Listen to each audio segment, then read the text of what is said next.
Daf Yomi,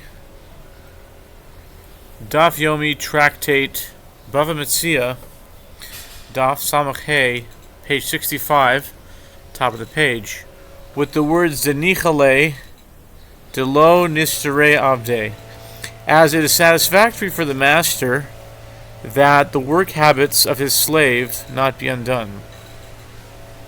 Rava said to him, this statement of Rav Daniel applies when the one who seizes the slave is not owed money, but the owner of the slave.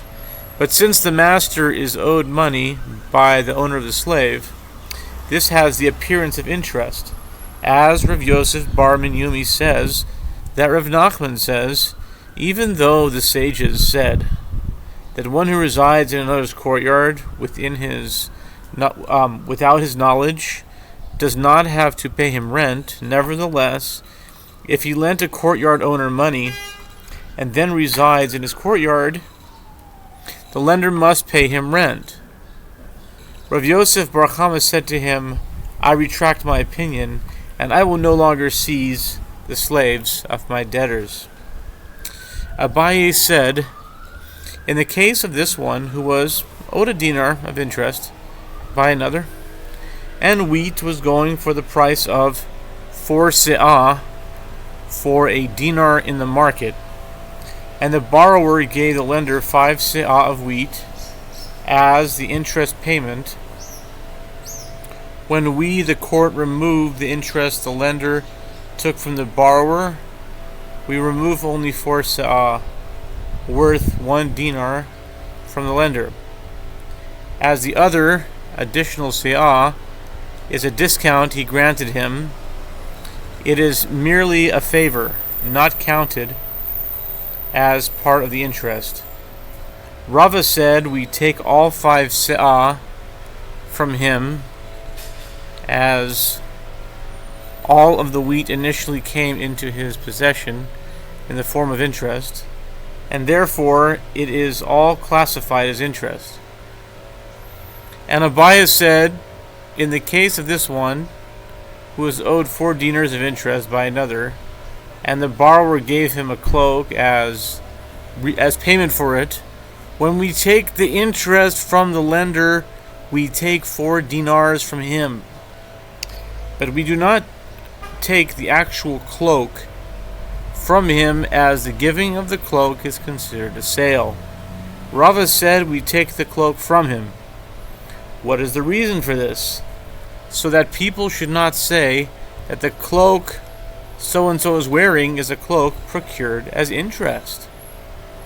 Rava further said, consider the case of this one, who was owed 12 dinars of interest by another, and the lender rented a courtyard from the borrower that was generally rented for 10 dinars, but he rented it to him with the price inflated to 12 dinars. The borrower agreed to forego the entire rental payment, thereby effectively repaying the 12 dinars of interest. When we take the interest from the lender, we take 12 dinars from him to pay the rental, as this was the amount of interest he is considered to have collected from him.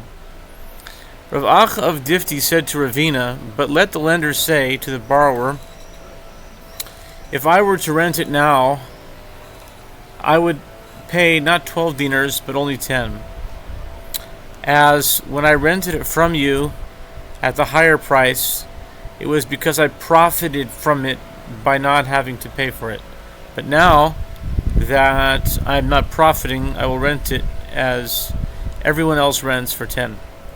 The Gemara responds, this claim is rejected, as we say to him, you considered and willingly accepted it for the price of 12 dinars. And now we start a new Mishnah. One may increase the price of rent to be received at a later date instead of at an earlier one, but one may not similarly increase the price of a sale. How so? If a courtyard owner rented his courtyard to a renter, and the owner said to the renter, if you give me the payment now, the rental is yours for 10 selah a year, but if you pay on a monthly basis, it will cost a selah for each month, equaling 12 selah a year. Such a practice is permitted despite the fact that he charges more for a monthly payment. If a field owner sold his field to a buyer and said to him, "If you give me the payment now, it is yours for 1,000 dinars, but if you wait and pay me at the time of the harvest, it is yours for 1,200 dinars. This transaction is prohibited as interest." The Gemara poses the question, what is different in the first clause of the Mishnah, and what is different in the latter clause? Why is the additional charge for later payment permitted in the case of rent, but prohibited in the case of a sale?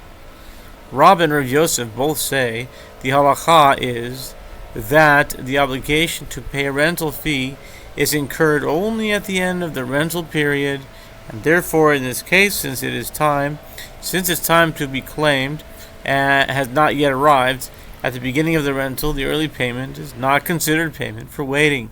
Rather, the opposite is the case. The higher price is the value of its worth, and that which he says to him, "If you give me payment now, it is yours for 10 selah a year," is a discount that he offers him for the yearly payment, and therefore it is not interest.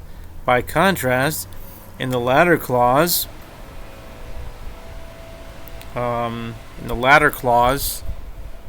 not Santa Claus, but the latter clause.